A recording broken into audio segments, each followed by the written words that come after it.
তিনি চোখের খেয়ানত সম্পর্কে যেমন জানেন, তেমনি জানেন যা কিছু মানুষের মন গোপন করে রাখে সে সব কিছু।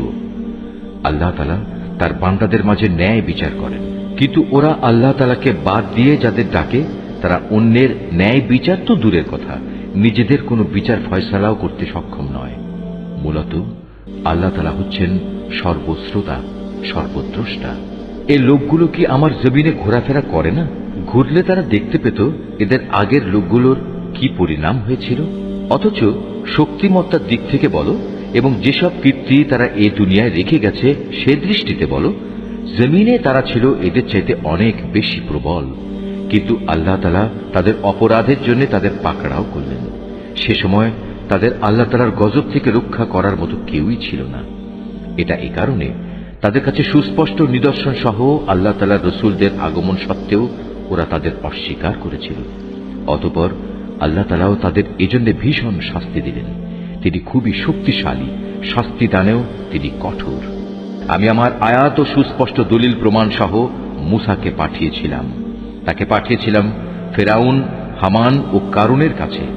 অতঃপর ওরা বলল, এ তো হচ্ছে এক চরম মিথ্যাবাদী জাদুকর।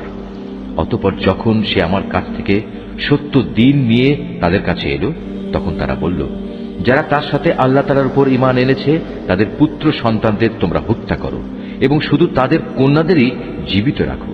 কিন্তু কাফেরদের ষড়যন্ত্র ব্যর্থতা ছাড়া আর কিছুই নয়। এক পর্যায়ে ফেরাউন তার পারিষদদের বলল, তোমরা আমাকে ছেড়ে দাও, আমি মূসাকে হত্যা করে ফেলি, ডাকুক সে তার রবকে।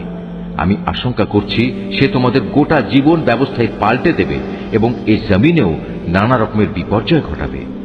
মূসা বলল, প্রতিটি উদ্ধত ব্যক্তি যে হিসাব নিকাশের দিনকে বিশ্বাস করে না, আমি তার অনিষ্ট থেকে আমার মালিক ও তোমাদের মালিকের কাছে আগেই পানা চেয়ে নিয়েছি।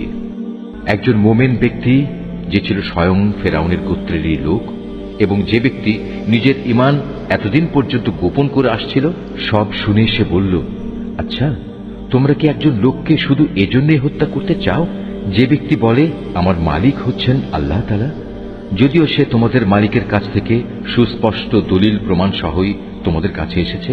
যদি সে মিথ্যাবাদী হয় তাহলে তার এই মিথ্যা তো তার ওপরই বর্তাবে, আর যদি সে সত্যবাদী হয় তাহলে যে আযাবের ব্যাপারে সে তোমাদের কাছে ওয়াদা করেছে তার কিছু না কিছু তো তোমাদের এসে পাকড়াও করবে। অবশ্যই আল্লাহ তাআলা এমন লোককে সঠিক পথ দেখান না যে সীমা লঙ্ঘনকারী।